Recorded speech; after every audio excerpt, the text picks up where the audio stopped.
Guys, welcome back to my YouTube channel and good morning to all of you. आज हम polity 500 plus question की one liner series का दूसरा दिन है।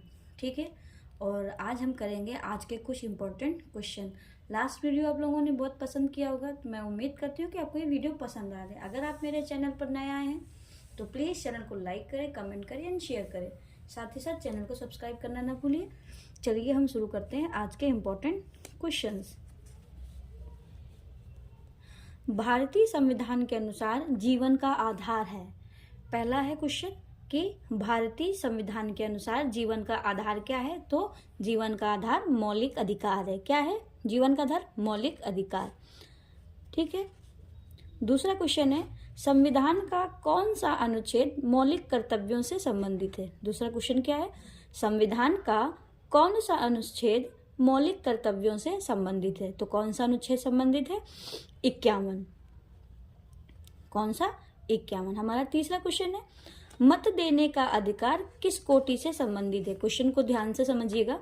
मत देने का अधिकार किस कोटि से संबंधित है, तो राजनीतिक अधिकार है। ये कौन सा अधिकार है? हमारा राजनीतिक अधिकार है। हमारा अगला क्वेश्चन है किस मौलिक अधिकार के तहत मानव व्यापार निषेध है। क्या पूछा गया? किस मौलिक अधिकार के तहत मानव व्यापार निषेध है, तो शोषण के अधिकार के विरुद्ध। इसमें क्या शोषण का जो अधिकार है वो मानव व्यापार के विरुद्ध है या निषेध है। हमारा अगला क्वेश्चन है संविधान में मौलिक कर्तव्य किस संशोधन द्वारा जोड़े गए। I repeat the question. हमारा क्वेश्चन क्या कह रहा है, ध्यान से सुनिए। संविधान में मौलिक कर्तव्य किस संशोधन द्वारा जोड़े गए, तो 42वां संविधान संशोधन। मौलिक कर्तव्य कब जोड़े गए? 42वें संविधान संशोधन के द्वारा मौलिक कर्तव्य जोड़े गए। हमारा अगला क्वेश्चन देखते हैं क्या कह रहा है। हमारा अगला क्वेश्चन कह रहा है किस संविधान संशोधन द्वारा संपत्ति का अधिकार मूल अधिकार नहीं रहा। मतलब ये देखिए क्या कह रहा है क्वेश्चन, किस संविधान संशोधन द्वारा संपत्ति का अधिकार मूल अधिकार नहीं रहा है। तो मूल अधिकार कौन सा संविधान संशोधन था, तो 44वां संविधान संशोधन जब हुआ था तो संपत्ति का अधिकार मूल अधिकार नहीं रहा, ये एक विधिक अधिकार बन गया। अभी आगे ये क्वेश्चन मिलेगा। भारतीय संविधान में अल्पसंख्यकों को किस आधार मान्यता किस आधार पर दी गई है। क्वेश्चन क्या कह रहा है, भारतीय संविधान में अल्पसंख्यकों को मान्यता किस आधार पर दी गई है। तो किस आधार पर दी गई है? धर्म के आधार पर। जो हमारे भारत में अल्पसंख्यक रह रहे हैं उनको धर्म के आधार पर मान्यता दी गई है। हमारा अगला क्वेश्चन है क्या कहता है, देखते हैं। हमारा अगला क्वेश्चन है भारतीय संविधान के अनुसार संपत्ति का अधिकार है। तो कौन सा, फिर से क्वेश्चन देखिए। भारतीय संविधान के अनुसार संपत्ति का अधिकार है, तो कौन सा अधिकार है? विधि का अधिकार है, मतलब ये विधिक अधिकार है। अगर आपसे पूछा जाए, मैंने भी ऊपर क्वेश्चन रिपीट किया था, क्या रिपीट किया था? किस संविधान संशोधन द्वारा संपत्ति का अधिकार मौलिक अधिकार नहीं रहा, तो वो था 44वां संविधान संशोधन। और ये कौन सा अधिकार है? तो ये विधिक अधिकार है। कौन सा अधिकार है? विधि का अधिकार है। हमारा अगला क्वेश्चन देखिए, भारत के संविधान के किस अनुच्छेद के अंतर्गत सशस्त्र बलों के सदस्यों के मौलिक अधिकारों को विशेष रूप से प्रतिबंधित किया जा सकता है। बहुत इंपॉर्टेंट क्वेश्चन है और कई बार ये क्वेश्चन रिपीट हुआ है अभी आने वाले एग्जाम्स में जो लास्ट में हुए थे। तो क्या है इसमें कि भारत के संविधान के किस अनुच्छेद के अंतर्गत सशस्त्र बलों के सदस्यों के मौलिक अधिकारों को विशेष रूप से प्रतिबंधित किया जा सकता है। तो अनुच्छेद कौन सा है? अनुच्छेद 33। कौन सा है? अनुच्छेद 33। मैं उम्मीद कर रही हूँ कि आप लोगों को वीडियो पसंद आ रहा है। बस इतनी सी रिक्वेस्ट है, अगर आप चैनल पर नए हैं तो प्लीज चैनल को लाइक करें, कमेंट करें एंड शेयर करें। एक सब्सक्राइब तो बनता ही है। चलिए हम अपना नेक्स्ट क्वेश्चन पूछते हैं। डॉक्टर अंबेडकर जी ने किसे संविधान का दिल कहा है? क्या है क्वेश्चन? डॉक्टर अंबेडकर जी ने किसे संविधान का दिल कहा है? तो संवैधानिक उपचारों को। किसे कहा है? संवैधानिक उपचारों को अंबेडकर जी ने क्या कहा है? संविधान का दिल। क्या कहा? संविधान का दिल। हमारा अगला क्वेश्चन है मूल अधिकार संविधान के किस भाग में स्थापित हैं? क्या क्वेश्चन कह रहा है, मतलब क्वेश्चन कहने का मतलब ये है कि मूल अधिकार संविधान के किस भाग में है? तो भाग 3 में है। कब है? भाग 3 में है। आप सभी लोगों को भाग तो सारे याद होंगे, जो हमारे 1 डे के होते हैं एग्जाम, उनमें इसी तरह के क्वेश्चन पूछते हैं। संविधान के भाग पूछ लेते हैं, इंपॉर्टेंट अनुच्छेद पूछ लेते हैं, और क्या कहते हैं कि समितियां पूछ लेते हैं, और अमेंडमेंट पूछ लेते हैं। और अगर हम स्टेट लेवल या पीसीएस लेवल की तैयारी करते हैं तो भाग के साथ साथ थोड़ा सा डीप पूछ लेते हैं। तो भाग सभी को याद होने चाहिए। भाग याद कर लीजिए, अनुसूचियां याद कर लीजिए, और आप अनुच्छेद याद कर लीजिए इंपॉर्टेंट जो है, और साथ ही साथ आप अमेंडमेंट भी याद कर लीजिए, क्योंकि लास्ट एग्जाम का जो एनालिसिस हो रहा है उसमें अमेंडमेंट भी बहुत आता है। 42वां है, 44वां है, ठीक है। एक और हाँ, इसके साथ अभी जो 106 अमेंडमेंट है, इस तरह के क्वेश्चंस पूछे जा रहे हैं। चलिए फिर आज हम आगे बात करते हैं, आगे के क्वेश्चन पढ़ते हैं। डॉक्टर अंबेडकर के अनुसार कौन सा अनुच्छेद भारतीय संविधान का सबसे महत्वपूर्ण अनुच्छेद है? तो कौन सा है? अनुच्छेद 32। कौन सा? अनुच्छेद 32 सबसे महत्वपूर्ण अनुच्छेद है। फिर क्या है? भारत की संविधान सभा किसके कहने पर बनाई गई?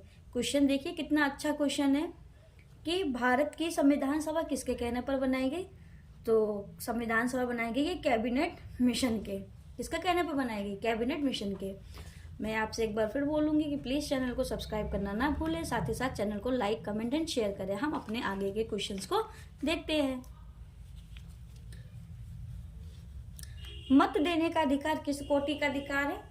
तो अभी मैंने लास्ट टाइम बोला था कि मत देने का अधिकार राजनीतिक अधिकार है। कैसा अधिकार है? राजनीतिक अधिकार है। फिर प्रारंभ में कितने मौलिक अधिकार दिए गए थे? तो प्रारंभ में हमको कितने मौलिक अधिकार दिए गए थे? 7। कितने मौलिक अधिकार दिए गए थे? 7। ठीक है, जो प्रारंभ में हमारे कितने मौलिक अधिकार थे? 7।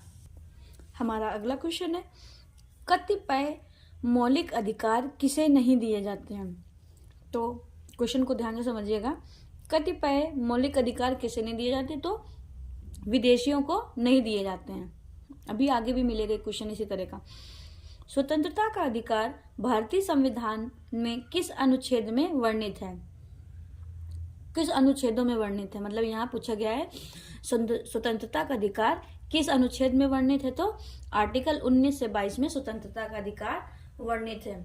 हाँ, एक बात कहना चाहूंगा कि आप 1 से लेके 50 तक तो आर्टिकल अच्छे से याद कर लीजिए। फिर उसके आगे के इम्पोर्टेंट जैसे राष्ट्रपति है, उपराष्ट्रपति है, प्रधानमंत्री है, मंत्रिपरिषद है, और न्यायाधीश है, ठीक है, और एक कैग आता है, इस तरह इनके और याद कर लीजिए। राज्यपाल आता है, वो याद कर लीजिए। फिर देखिए, अस्पृश्यता का अंत किस अनुच्छेद में वर्णित है? क्वेश्चन सुनिएगा, अस्पृश्यता का अंत किस अनुच्छेद में वर्णित है? तो आर्टिकल 17। आर्टिकल 17 किसका उल्लेख करता है? अस्पृश्यता का अंत। नेक्स्ट क्वेश्चन है, एक रिट किसके द्वारा जारी की जाती है? तो रिट किसके द्वारा जारी की जाती है? उच्च न्यायालय। कोई भी उच्च न्यायालय रिट जारी कर सकता है। फिर है, किसी धर्म विशेष के संवर्धन के लिए करों के भुगतान की अनिवार्यता से मुक्ति की गारंटी दी गई है। क्वेश्चन मैं रिपीट करती हूँ, ध्यान से सुनिएगा। किसी धर्म के विशेष संवर्धन के लिए करों के भुगतान की अनिवार्यता से मुक्ति की गारंटी दी गई है। तो कौन सा आर्टिकल है? 27, मतलब धर्म का प्रचार प्रसार। ठीक है, गलत बोल रही हूँ तो कमेंट करके जरूर बताइएगा ताकि मैं उसको सुधार सकूं। फिर लिखा, निजी स्वतंत्रता का अधिकार है, तो वो उसका क्या आंसर होगा? बंदी प्रत्यक्षीकरण। निजी स्वतंत्रता का अधिकार है बंदी प्रत्यक्षीकरण। नेक्स्ट है, नागरिकों एवं विदेशियों दोनों को प्राप्त है विधिक अधिकार। नागरिकों एवं विदेशियों को दोनों को प्राप्त है विधिक अधिकार। हमारे कुछ विधिक अधिकार ऐसे हैं जो दोनों को प्राप्त हैं। आप कमेंट करके बताइए जो सिर्फ विदेशियों को नहीं प्राप्त है और इंडियंस को प्राप्त है। नेक्स्ट, भारतीय संविधान में किस प्रकार के रिटों की विशिष्ट व्यवस्था की गई है? तो परमादेश और प्रतिषेध। क्या? परमादेश और प्रतिषेध। मौलिक अधिकारों पर यथोचित प्रतिबंध कौन लगा सकता है? क्वेश्चन रिपीट कर रही हूँ, मौलिक अधिकारों पर प्रतिबंध कौन लगा सकता है? तो संसद।